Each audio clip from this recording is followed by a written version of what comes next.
Ang unang rekomendasyon po ay kinakailangan mag-approve ng minimum health standard na patutupad po simula ng April 27, 2020. Ito po ay maging applicable sa lahat ng ECQ. Itong mga guidelines po ay dapat matapos by April 25, 2020. Ang gagawa po ng guidelines, ang mamumuno po dito ay ang Department of Health at siya ang bubuo ng guidelines para po sa mga hospital, para po sa testing at para sa hygiene. Ang DOTR naman po ang magre-recommend ng guidelines para sa public transportation. Ang DTI naman po ay bubuo ng guidelines para sa mga employers. Ang DOLI po ang magbubuo ng guidelines para sa mga manggagawa. At ang DPWH ang bubuo ng guidelines para sa infra construction. Ang decision po pagdating sa ECQ, pagdating ng Mayo 1, 2020, panatiliin po ang ECQ sa NCR, Region 3, Region 4A, and all other areas kung saan mataas pa po ang banta ng COVID-19 hanggang Mayo 15. Magkakaroon po ng re-evaluation pagdating po ng May 16. Ang mga probinsya po na mananatili sa ECQ, National Capital Region, Benguet, pero po pwede pong mabago ito by April 30, Pangasinan, Bataan, Bulacan, Nueva Ecija, Pampanga, Tarlac, Zambales, Batangas, Laguna, Cavite, Rizal, Quezon, Oriental Mindoro, Oriental Occidental Mindoro, Albay, Catanduanes, Antique, Iloilo, bagamat meron pong to recheck itong Antique at Iloilo, Cebu at Cebu City, also subject to rechecking. At sa Mindanao po, ang probinsya ng Davao del Norte at Davao City. Ang lahat po na probinsya na hindi kasama dito sa mananatili ang ECQ ay sa ilalim po sa new normal na tinatawag na General Community Quarantine. Ganun pa man, dito po sa mga lugar na mapapasailalim ang General Community Quarantine, may mga areas po na moderate na naka-orange. Ang ibig po sabihin nito, mag-i-evaluate pa po ako ano mangyayari dito sa mga lugar na ito, kung magkakaroon nga ng General Community Quarantine o mananatili ang ECQ. Ito po ang para sa mga probinsya ng Abra, Ilocos Norte, La Union, Cagayan, Isabela, Nueva Vizcaya, Marinduque, Camarines Sur, Aklan, Capiz, Samar, Western Samar, Zamboanga del Sur, Lanao del Norte, Misamis Occidental at Misamis Oriental, North Cotabato, South Cotabato, Maguindanao. Yung mga areas naman po na low at moderate ay mapapasilalim nga po sa GCQ, ang new normal. Yung mga moderate na areas po ay ang mga probinsyang Negros Occidental, Negros Oriental, Siquijor, Davao del Sur, Davao Oriental, Sultan Kudarat, Lanao del Sur. At yung mga low po na areas na mapapasilalim din sa General Community Quarantine ay mga probinsya ng Apayao, Mountain Province, Ifugao, Kalinga, Ilocos Sur, Batanes, Quirino, Aurora, Palawan, Romblon, Camarines Norte, Sorsogon, Masbate, Guimaras, Bohol, Biliran, Eastern Samar, Leyte, Northern Samar, Southern Leyte, Zamboanga del Norte, Zamboanga Sibugay, Bukidnon, Camiguin, Davao Occidental, Sarangani, Agusan del Sur, Dinagat Island, Surigao del Norte, Surigao del Sur, Agusan del Norte, Basilan at Sulu.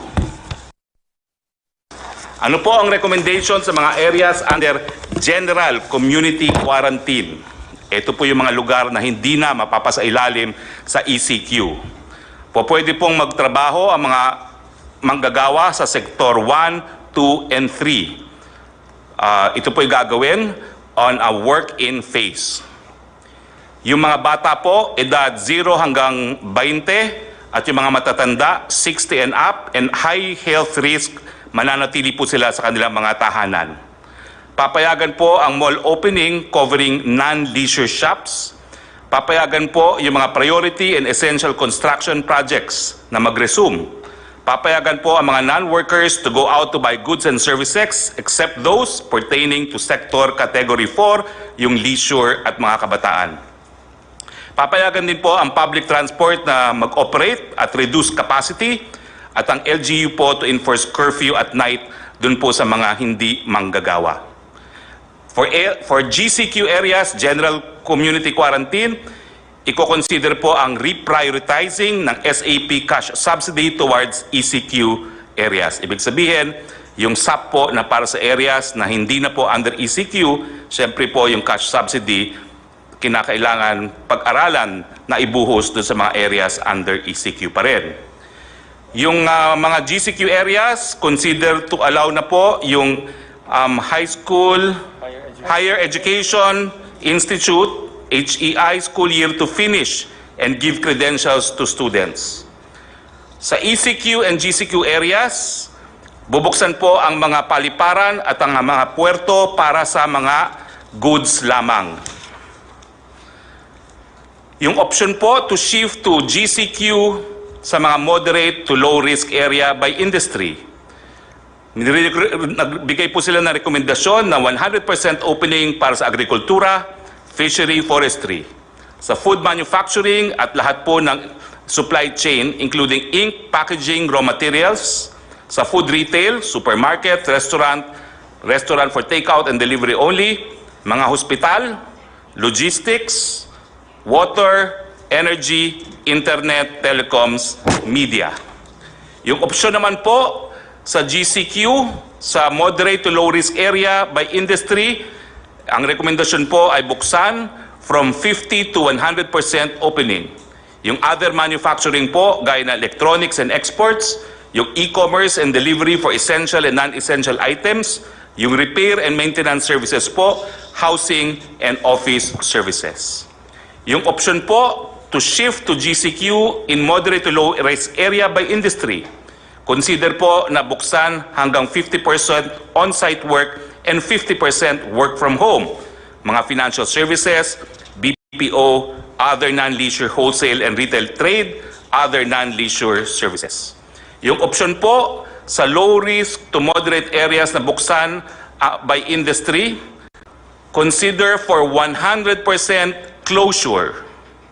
Maski po low to moderate risk, consider for 100% closure pa rin dahil po ang mga transmitters ay kabataan mula edad 0 to 20, lahat na eskwelahan. I-consider po ang late opening sa Setyembre except po sa online learning, yung leisure, amusement, gaming and fitness, yung kid industry na tinatawag, turismo, all gatherings including religious conferences at iba pa, limited opening po ng malls at limited opening ng construction. Yan po ang rekomendasyon ng inyong IATF. Maraming salamat po. Maraming salamat, Presidential Spokesman or the new spokesman of the government sa Executive Department. Alam mo, wala tayong magawa. Ito, kita mo, Navy itong hindi na wala tayong kaya sa Navy. May mga barko bangka lang yun akin sa Davao. I have to do it because everybody is doing it. It's wearing a mask.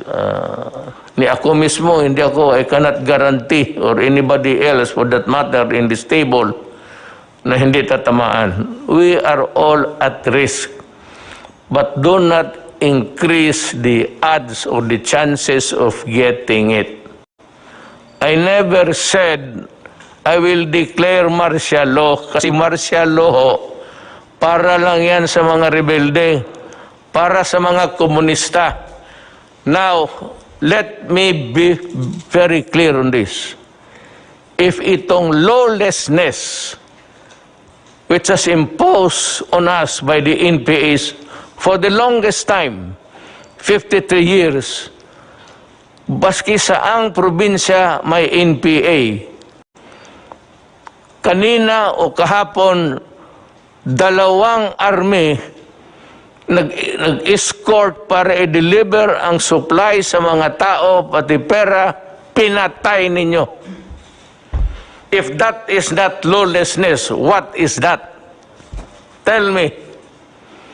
Kaya ngayon, pag nagpatuloy kayo ng lawlessness ninyo, patay dito, patay doon, and it's happening all over the Philippines, maybe I will declare martial law because kayong mga NPA ang numero 1. Kinukuha ninyo yung mga tulong sa tao, pati yung supply pagkain nila. Kaya, I am now warning everybody and putting notice sa armed forces pati police. I might declare martial law. And there will be no turning back. Kung ano ang martial law na klaseng gagawin ko, akin lang yan. Pero kung gusto ninyo, kasi pinagpapatay ninyo yung mga sundalo ko, pati pulis, na wala namang ginawa, kung hindi samahan lang yung nagdi-deliver ng pera, pati pagkain. Ang utos ko sa kanila, patayin kayo, o di patayin ninyo sila. Lahat na. Tapusin na natin ito sa panahon ko. I have 2 more years. I will try to finish all of you. Pati kayong mga legal, magtago na kayo.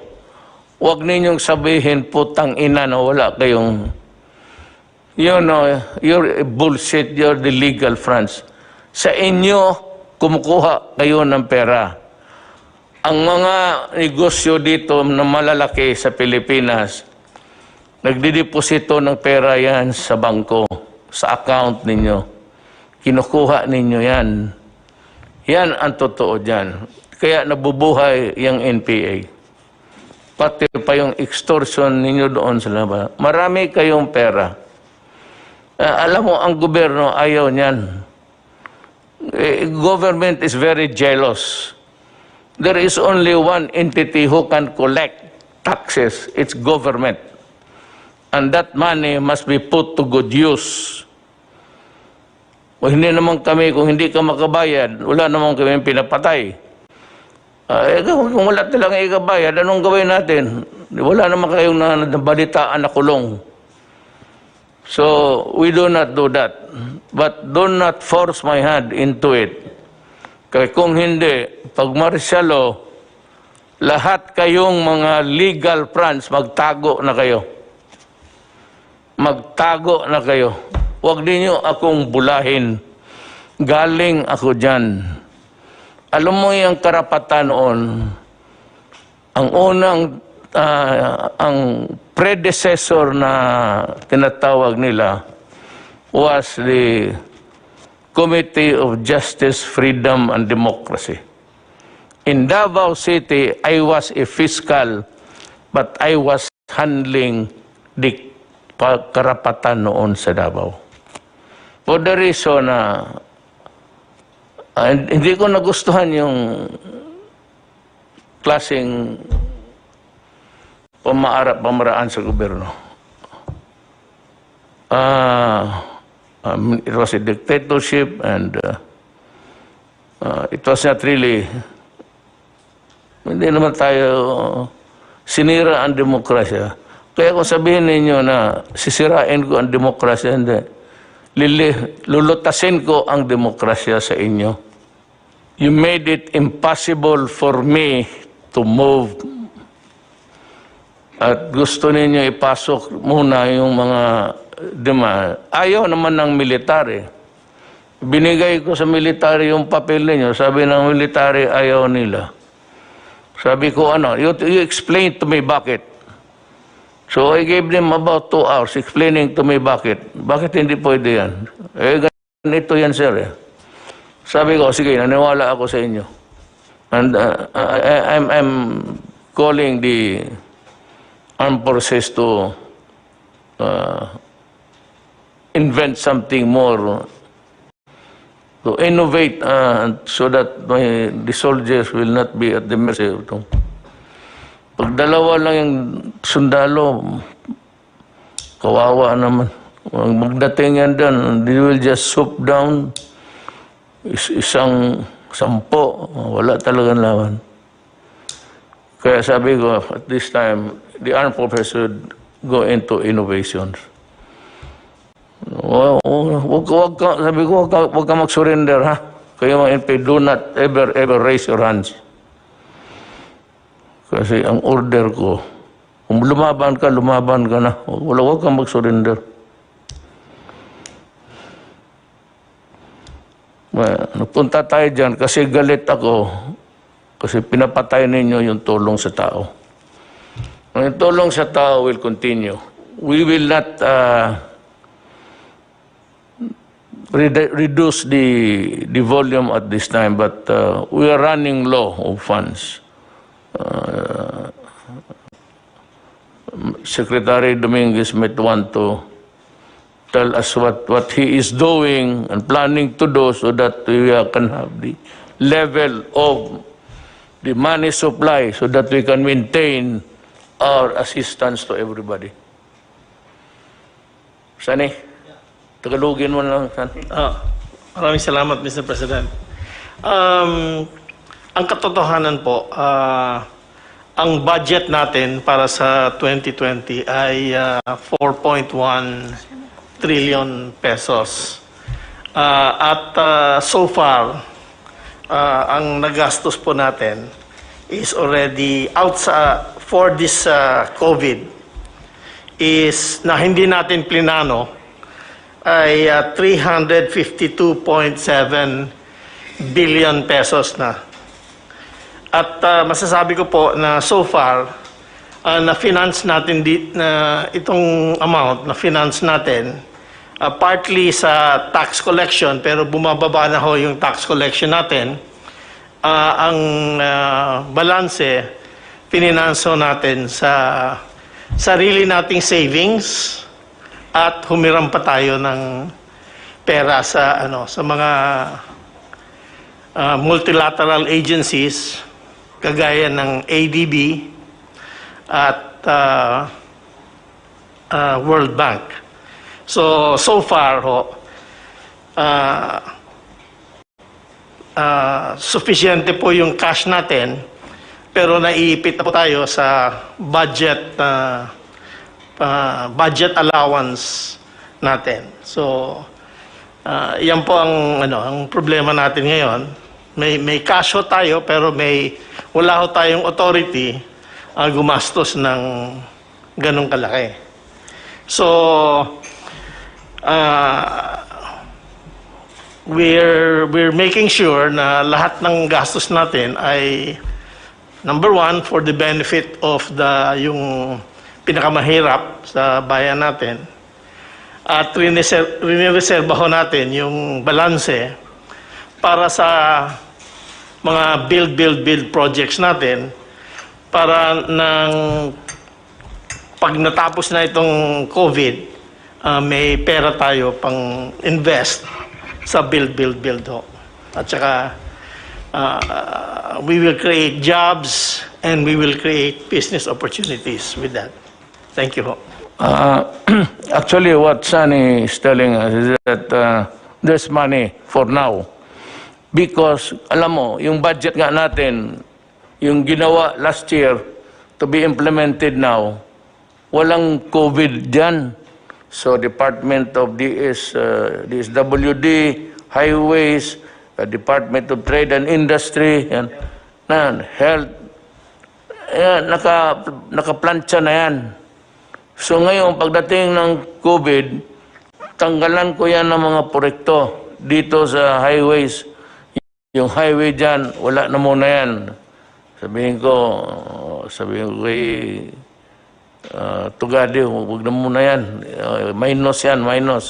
Lahat para makapag-ipon at kinuha na yung budget, na yung regular budget sana, kung walang COVID, going smoothly to be implemented this year. But because of the COVID, yung first and second, third quarter, alam mo wala yung pera. Sabi ko, hangin lang yan. Yung sinasabi ni isa pang itong walang alam na ugok ito si Trillanes. Nagsasalita ng trillion ng hangin. Trillion of cubic meters of air in your head. And it is too tight. That is why para kang buang sa salita ka ng trillion. Kaya ikaw yung putang ina pa, rebuilde ka pa dyan. Hindi ka pala marunong eh. Kita mo kung nanalo kayo, ano nangyari sa Pilipinas? Puro porma, puro hambog, puro hamon, at batukan mo raw ako, sabihin ko sa driver ko, sampalin ka. Ang driver ko lang, utosan ko, kay handyan ka lang. Ang tingin ko sa iyo, ka-level mo, driver, ulol. Yan. So, yan ang ating, kinukuha na natin yung mga projects this year. Wala na sabihin, kalimutan mo na muna yun. That was prepared. Preparado na yun. Eh, dumating COVID. Wala. Ito. What we are making sure, and Sunny has said earlier in the previous meeting, that if the funds are not sufficient, they will have to borrow. Then, if the borrowed money is not enough, then we have to sell the assets. Yung cultural center, maraming sinong mayaman dito na pargawain niyang mansyon. Iyo na yan. Magsalida ka araw-araw dyan, mag-isa. Lahat ng lupa, pagbili ko, para itulong ko sa tao, kasi why am I talking this way? You know why? There is no telling how long, gaano katagal itong COVID sa buhay natin. Kaya lang, at least one of the redeeming factors now, hindi pa man nga sila nag-succeed, but they are working at it. Nandyan sila, punong-puno yung kamay nila sa trabaho. And they are working, and there are signs that they will succeed. Sabi ko sa iyo, sa oras lalabas ang vaccine, i-lift ko kaagad. I-lift ko, wala nang seremonya. Huwag na kayong maghintay, basta pagsabi may vaccine. And by the way, yung 10 million ko na sa ating mga scientists dito sa Pilipinas, yung mga doktor, mga ano natin, the bright Filipinos who are there working day and night, trying to find out how to combat COVID, I'm raising the bounty to 50 million. 50 million ho ang ibigay ko sa grupo because it is a collegial thing, hindi naman sa isang tao. 50 million. Baka pag sa ligaya ko, another 50 million.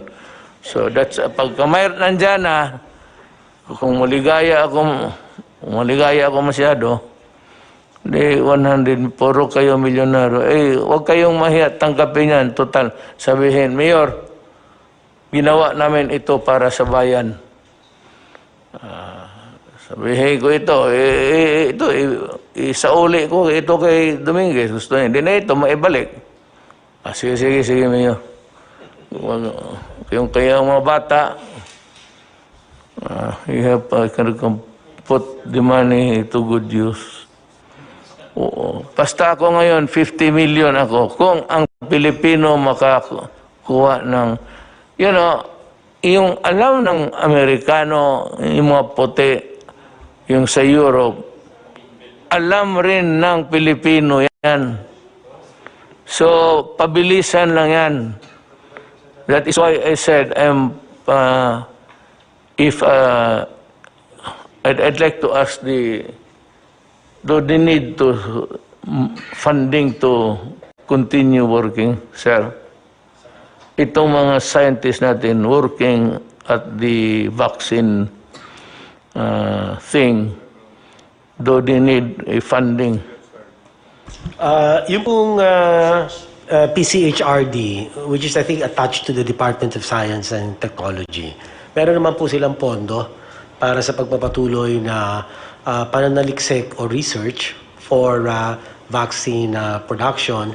But I'm not sure if this particular vaccine that they are developing is specifically for COVID-19.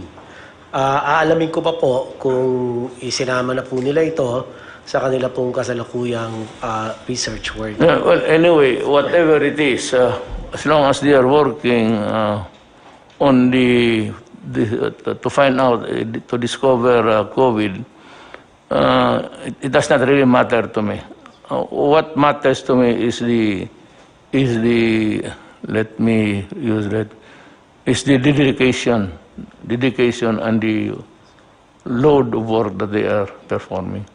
So, kung kailangan nila ng additional funding, all they have to do, I'm announcing it, is magsabi lang sa iyo. And I'd be glad to kung hindi masyadong malaki, I said, ipit tayo sa pera, I will readily give it to them. I'd rather spend all of our money in connection with COVID. Discovery, assistance, lahat. Kaya dito nakatutok tayo. Every time that we meet, ladies and gentlemen, hindi tayo lalabas sa COVID. COVID lang tayo. Huwag tayo na ngayon, nagsalita ako ng komunista at itong mga putang ina mga komunista dito. Kasi ang sa COVID na mangyari, maraming gutom, maraming hindi nakakain, maraming hindi nakakatanim. So walang pera. That is why papasok ang gobyerno, tulungan sila. Kaya naman, pinagbabaril itong mga putang inang NPA na ito, kaya napunta tayo doon. But that is COVID-connected. Because nagkasakit o hindi makapaghanap buhay because of COVID. You have to connect. Hindi sabihin mo, rumble on. Itong mahilig, itong mga gagong sa try to rumble onto some other matters and mumble. Alam mo ganito, itong mga putang ina, di ba matay itong mga putang ina to. Marinig niyo yan. Ay, mumbling. Basta. I am just putting notice to everybody that itong komunista, malaki ang gastos natin. Do you know how much we spend sa isang putok lang? Marinig mo man yan. Brrrr. Isang putok yan, 35 pesos. Tang-ina ninyo. Yung 35, ilang ilang sundalong yan. Abusaya, pati kayo mga komunista. Ilang 35 pesos yan. Yung bala ninyo, yun yung bala ng mga sundalo na pinatay ninyo. Kaya ginagamit ninyo pera ng tao pagpatay ng sundalo. Kuha ninyo. Yung mga mortar ninyo, those are the armaments and equipments na nakalkal ninyo sa mga patay na sundalo. Yan pinaputok ninyo, pati pinaputok ng sundalo, pera ng tao yan. But you are not the government. Sige. Yan ang history ng COVID. You will always be a part. Someday, if we will write a narrative of the COVID, nandyan talaga kayo sa isang chapter sa putang ina para sa inyo. You see how you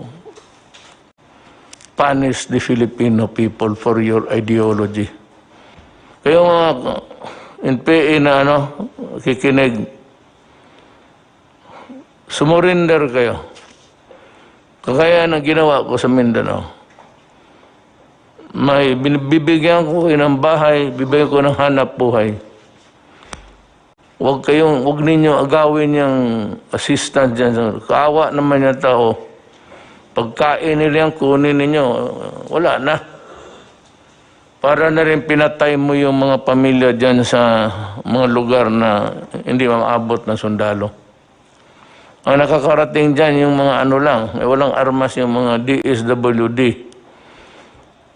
Pero yung mga escort, pinapatay niyo. That's why I'm asking the armed forces now and the police to reconfigure, kasi marami na akong patay, to reconfigure how to go about escorting the health workers. Pakinggan natin si Department of Trade, yung dahan-dahan na pagpasok ng ibang sektor.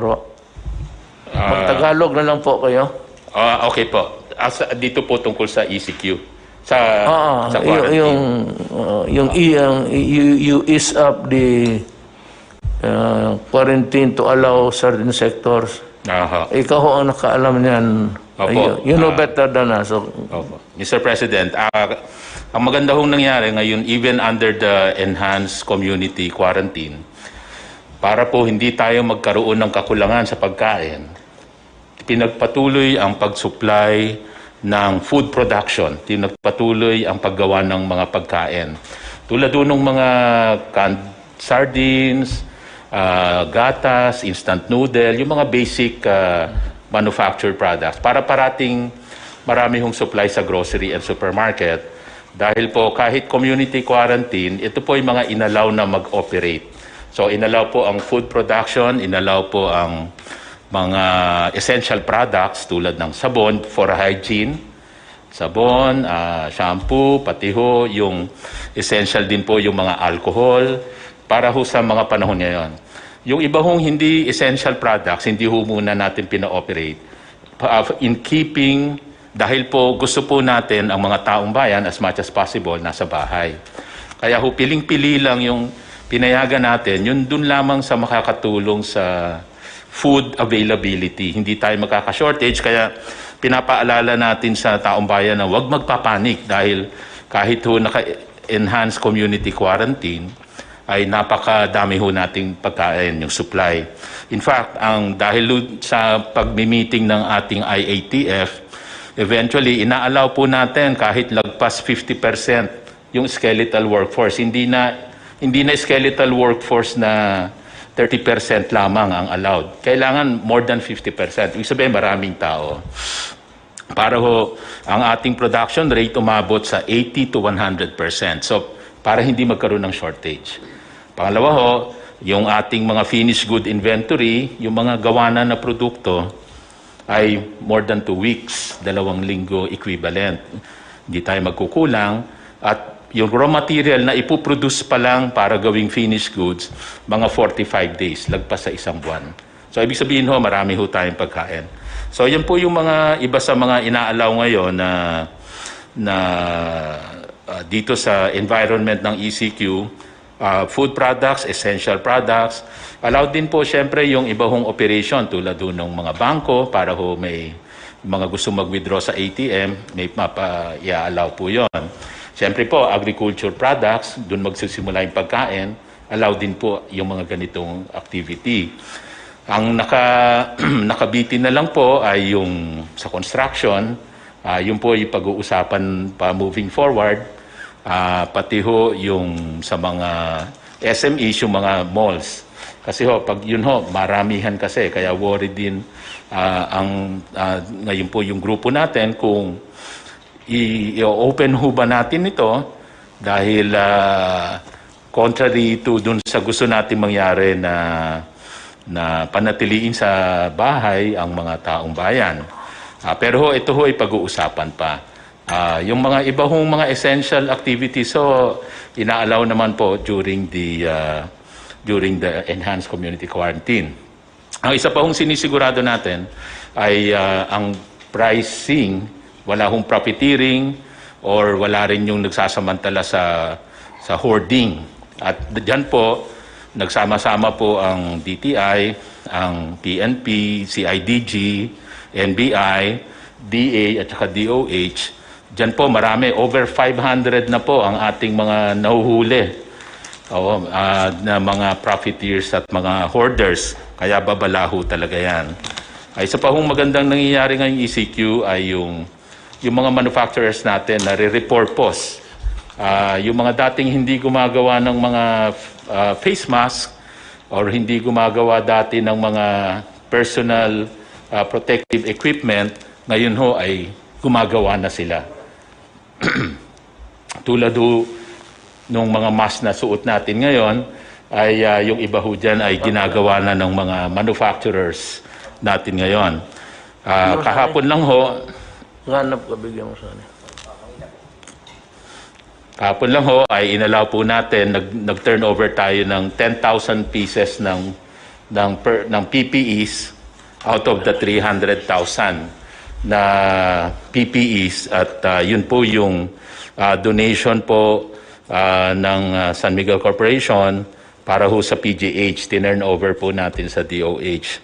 So 10,000 po yon out of the 300,000 na ipuproduce pa para sa ating mga health workers. So meron ho tayong mga manufacturer na nilipat yung kanilang production para makaproduce ng mga masks, PPEs, pati ventilators gagawin na. Mga 10 kumpanya na ang may involved dito sa repurposing yung manufacturing. Ibig sabihin, magpuproduce na sila ng mga critical products na kailangan ngayon.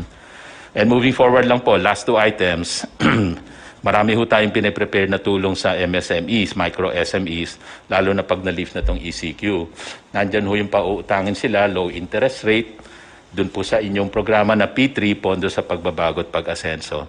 1 billion po yun, nakalaan doon. At sa tulong po, pakikipag-ugnayan sa DOF, sa Land Bank and DBP, another maybe around 30 billion na pwedeng ilaan din para sa mga micro SMEs. Kasi yung micro SMEs, pahihiramin po para meron silang working capital pagka i-restart natin yung economy. Kasi aside from the MSME, yung isang tulong ay yung wage subsidy sa worker na nirelease po ng SSS, BIR at DOF. So, para talagang matulungan sila sa pag-restart ng economy. And lastly, dahil po sa Bayanihan Act ay nagkaroon po ng grace period. Hindi muna babayaran yung loan at grace period ho pagdating sa renta. Yun po yung inyong kinover. Para ho wala dapat paalisin na umuupa sa residential, pati yung renta ng mga micro SME sa mga commercial places. So marami ho tayong prepare na programa para ho sa micro SMEs. Thank you, Mr. President. Salamat, Secretary Lopez. We'll wind up with the 3 speakers from Secretary Dar. Still about food supply. Then we go to the health aspect. Sige, Mr. President, fellow cabinet members. Ang pinag-uusapan kasi natin dito yung pundo, no? And our budget for this year is finite. We're only pegged at 4.1 trillion, out of which ang antimano kaagad na automatically appropriated doon ay 1.249 trillion. Tapos yung 2.8 trillion, yun yung new appropriation. Para saan yung new appropriation? Yun yung binibigay natin personal services, MOOE, financial expenses, at capital outlay. Now, hindi naman natin ini-expect itong COVID. Bigla na nga lang dumating. Dito po sa capital outlay, nahati po ito sa dalawa. Yung for comprehensive release at saka yung for later release. Yung pong for comprehensive release, hindi po natin pwedeng galawin antimano yan kasi automatically release na yan sa mga province, sa mga government agencies and departments. At saka yung mga IRA at saka yung debt servicing natin. So, Antimano, ang pwede lang nating galawin, which we have done, is 397 billion more or less. Ito yung capital outlay ng mga departments at saka nung Congress initiated, no? Sa ngayon, ang nagagamit na natin, 352 billion na. So, konting-konti na lang natitira. And we're not even sure na ito yung nasa always at the back of my mind also dahil ako parating nasisisi pagka natagalan yung release at saka may nagagamit na hindi daw dapat gamitin. But where else can we go? Ito talaga yung sitwasyon na eh. And that therefore, yung sinasabi lang natin, i-consider natin yung possibility of second wave. Pag nag-second wave, paano yun? Nag-usap kami ng ADC with NEDA and the UF, and we have to come up with a forward planning on what will be the direction. And that would require a lot of funding. The new normal should allow us to provide more jobs to the people para maging productive sila. Yan ang hindi naintindihan ng tao, karamihan, is that ako ho, dependent ako sa Congress. Powerful nga ang presidente, lahat. Ang Congress, sila lang yung pati yung empleyado nila. Diyan sa Congress lang.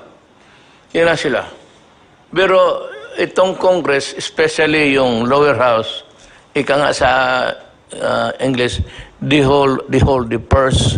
Ibig sabihin, hindi ako makagastos ng pera hanggang hindi sabihin ng House, then approval by the Senate, pero manggaling talaga sa House, na sige, bigyan ka namin ng 300 billion na hangin para magamit mo. Yung 300 billion, kukolektahin pa po yan. Wala hong ready money. Sabi mo nandyan. Yung sinabi kong 300 na tinago ko, savings yun sa gobyerno, na sinabi ko kay noon, started, kailan ba ako nag-umpisa? 2015. 16, nag-ano na kami ng pera. Dahan-dahan lang, kukunti-kunti.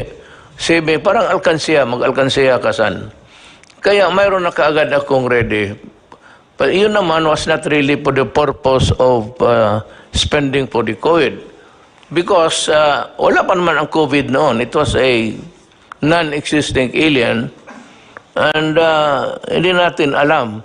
That was intended, na sabi ko, son, before I go out, makita lang man ng mga tao na ang pera na hindi na ginastos ng kung todo-todo, nag-save tayo. That was my only purpose, actually. Ngayon, nandoon ang COVID. Now, dito yung sinasabi ni Wendell, tama yan. Mag-appropriate ang lower house, House of Representatives, yung mga congressman, hindi yung senador. Manggaling sa kanila, mga congressman, mag-appropriate sila ng pera, bigyan ako ng authority na gastuhin yon. Kung ma-approve na rin sa Senado. Ang problema, kung may pera ba? Kasi ang koleksyon nandito sa akin. Nandito kay Sunny, tapos tanungin siya, may pera ba dyan? Sabi, meron no dito na 400 million. O sige, gamitin natin yan. So, doon sa Congress, somebody will sponsor a bill, appropriation.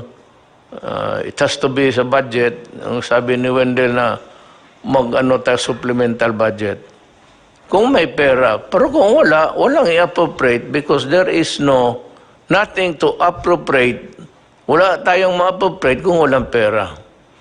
That is why sabi it's dwindling, paliit ng paliit. Because ang inasahan natin na first quarter, second quarter, na collection, wala na. Napurnada na because sarado ang mundo. Ang komunidad hindi gumagalaw. Wala na nagtrabaho.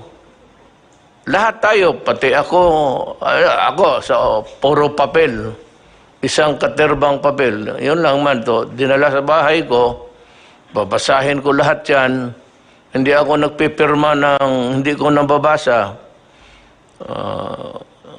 Tapos, para hindi tayo masabit.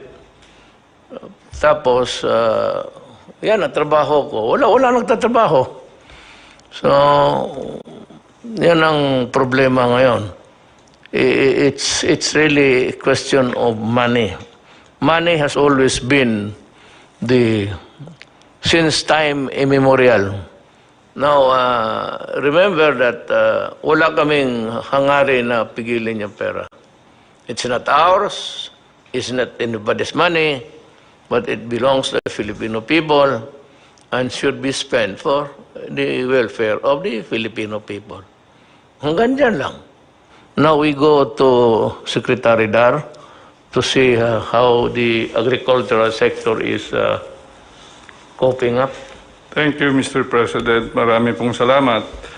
Sa agrikultura po naman, under the Enhanced Community Quarantine for Luzon and vis-a-vis agriculture and food, ang una po natin tiningnan po yung food availability, food accessibility and affordability, plus yung price stabilization, and the movement and logistics relating to the food supplies.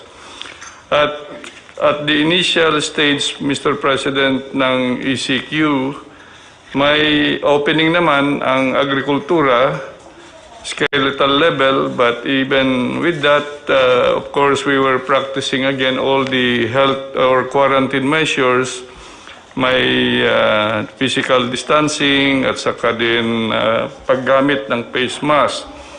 Then after 1 month, doon sa IATF po, nadagdagan na po yung level na mga aktibidades doon sa kanayunan. So nasa optimum level tayo ngayon sa farming, sa fishing, at related sa lahat po ng even yung mga manufacturing ng agricultural inputs, fertilizers, pesticides, and the like. So, marami po tayong, suma total, meron akong individually maibigay na datos, but overall, mayroon tayong sapat po na pagkain. Yung initial days lang, yung mayroon mga sobrang maigpit sa kanayunan, mas lalo sa barangay na nag-checkpoint. So doon tayo nagka-prone a little problem. But over this time now, hanggang ngayon na ay okay na po yung food supplies, yung movement.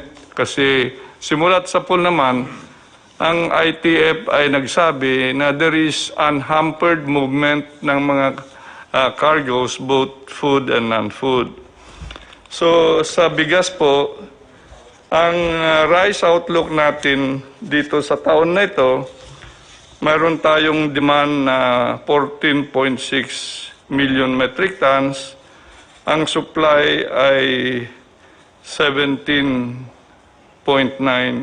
million metric tons. So, may deficit na 3.3 million metric tons.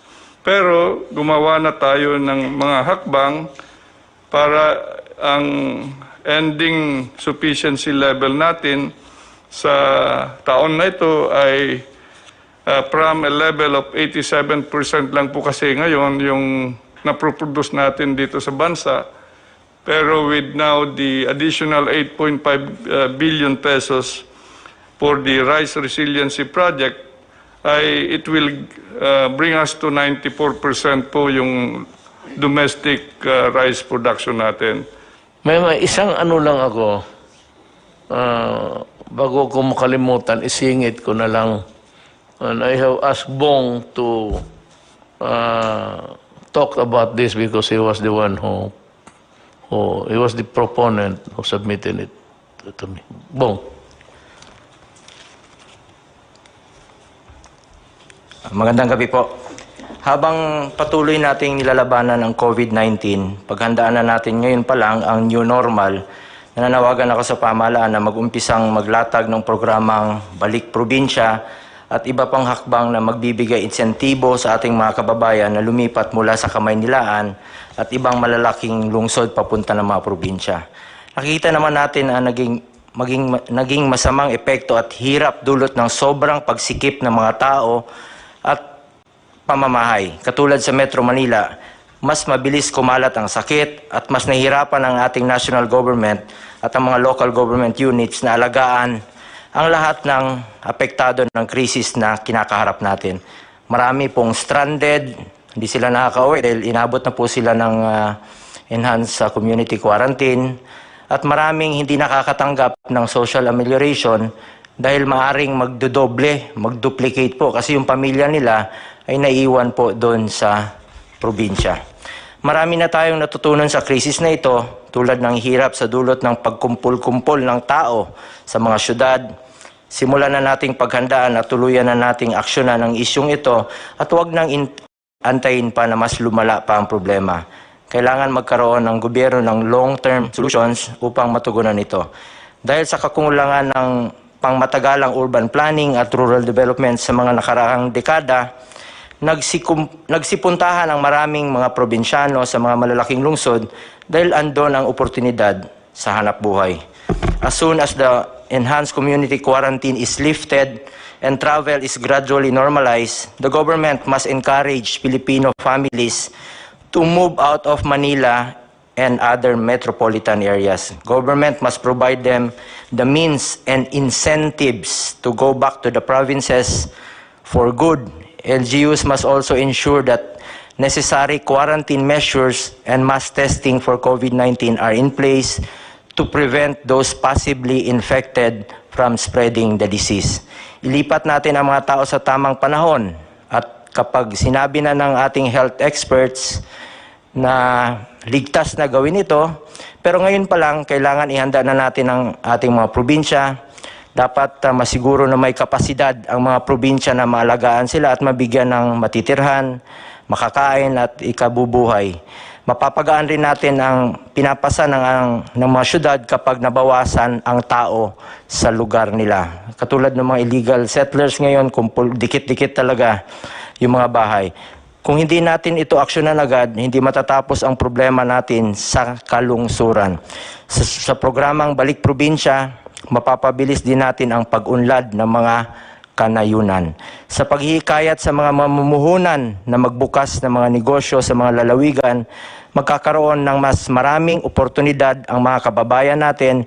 Hindi na nila kailangang lumuwas pa ng Kamaynilaan at lumayo sa kanilang mga mahal sa buhay o kanilang mga pamilya. Kaya mahalagang magbigay din tayo ng mga insentibo sa mga negosyante o mga mamumuhunan ito. Kami po ni Pangulong Duterte ay probinsyano rin, taga Davao, taga Mindanao. Doon po kami lumaki at tulad ng iba pang mga probinsyano, doon rin namin nais bumalik pagkatapos ng aming pagsiservisyo sa bayan. Dapat tayo po ang mag-provide ang gobyerno ng mga buses o barko o anumang transportasyon para makabalik na sila sa kanilang mga probinsya. Magtulungan tayo, magbayanihan po tayo para malampasan ang krisis na ito. Sa bawat problema nating hinaharap, oportunidad rin ito na magkaroon ng mas maayos at matatag na solusyon para sa ating bansa. Thank you. Maganda yan, Bong. Go home to the province. They have the means of going back there. And there is a promise kasi kung what you would give them is hope. Importante yan. Yung that if they go there, some of them might really leave the city of Manila or its environment with a heavy heart. But we have to provide the transportation at sabihin natin, if you go back, ganito. What is really very important is we give them hope. It's a very important yung hope ng tao. So si Secretary Lopez. Yeah, Mr. President, actually gusto namin suportahan yung proposal ni Senator Bong. Kasi yung balik probinsya, tama ho yung sinasabi nyo, will bring hope. Kaya kami ho, pwede nating masuportahan yun by pushing yung investment papunta doon. How do we push it? So more incentives. Actually ho, sa ngayon, we can give more incentives papuntang probinsya kesa sa incentives na maglo-locate sa Metro Manila. Yun ho, ibig sabihin, more attraction to locate outside. Kasi pag nandun na yung incentives, may trabaho na doon. So even po dito sa tax reform na finalize ho ngayon sa Congress, it will give also additional years of incentives para talagang doon mag-locate outside Metro Manila. Parang balik probinsya objectives ni Senator Bong. Pangalawa ho, yung SME development. Everywhere ho yun, meron na funding ng, hindi pa naman siguro nawawala yung funding na yon kasi pang mahirap talaga yung funding na yon. Ito yung bibigyan na suporta doon sa mga negosyante sa barangay level na support. Yung gusto nyong bigyan na kahit 10,000 para may pangsimula na sila maliit na negosyo na mga SME ho na may pwede ka agad opportunity doon sa mga maliliit na nasa para may opportunity umuwi doon. So yun po, yun. Let me just give a warning. Alam mo, sabi ko, wag sa panahon ko. Pag sa panahon ko, talagang yayarain kita. Itong lahat ng pinaghirapan namin dito, study, NEDA, tapos Department of Trade, doing a lot of talking and convincing, and winning the trust of foreign or local big business. I do not want to humiliate people. I know that, alam mo, pagka tanggalan mo ang tao ng pride niya, masakit yan. I've done it several times. But every time, medyo nagsisisi ako, pero overall sabihin ko, total, para naman ito sa... I've done it several times when I was mayor. Talagang hubaran kita dyan sa harap. At baski regional director ka, patitindigin kita dyan sa harap ng Malacanang. Mamili ka. Totoo. Ikaw, examiner, okay. Tumindig ka dyan sa harap ng Malacanang. Total, itong Malacanang, palasyo mo ito. Ako dito, nag-uopisina lang. Tignan mo yung palasyo mo isang araw. Init at ulan. Pag namatay ka, mas lalong mabuti. Basta yan ang ko sa... Kaya itong pinag-usapan ngayon na i-dispersal, yung ikalat mo. Takot yung iba sa mga probinsya na medyo may history ng... Ako ayaw kong maghiya ng gobernador, mayor, sino ba naman ako, mayor lang rin. But, you know, I have a more, a greater burden, yung pinapasaan ko na trabaho para ito. Medyo sagrado sa tao ito. So, we take our oath of office. We are very proud. Presidente na ako, tapos gano'n, gawain ko talaga lahat. So, gusto ko lang ipakita sa mga tao, beginning ito, na paano sugpuin ang mga magnanakaw sa gobyerno. Pero ito ang igarantiya ko sa iyo. Putang ina ka, hubaran kita dyan sa harap ng tao. Our country comes first to us. Mahal ko ang bayan ko, mahal natin lahat. Gaano man tayo kaliit. Well, anyway, that's, I'm just talking about life. Buhay ba ng tao? Ito, I hope that God will be with us. May sarili akong Diyos na doon ako nakatutok to help me because I'm having a hard time carrying the load of the nation. Nung nakapag-ECQ po tayo, nagkaroon po tayo ng sapat na panahon kahit na papano na maihanda po at mapaunlad ang kakayahan ng ating pong sektor ng pangkalusugan, ang mga ospital, ang ating pong mga beds, ang ating pong mga ventilator machines, ang ating pong mga isolation rooms, ang ating pong mga quarantine facilities. Ay nakita naman po ninyo siguro, Mr. President, yung ating PICC, ang ating pong World Trade Center, ang ating pong Rizal Memorial Complex, ang ating pong New Clark City Athletes Village, at mga iba pa pong mga bagong gawang mga quarantine facilities, ay talagang yan po ay napalawig na po natin, napaunlad na po natin ang kanilang kapasidad. Kaya talagang napakaganda po nung inyong pasya na isagawa po itong enhanced community quarantine. At sa aspeto po naman ng kaperahan o sa funding, ang inyo pong PhilHealth ay nakapag-advance po o nakapag-desisyon ng board na mag-advance ng 30 billion pesos para po sa mga ospital, sa pampubliko at sa pribadong sektor, para lahat po ng mga COVID patients ay babayaran po through the COVID benefit package.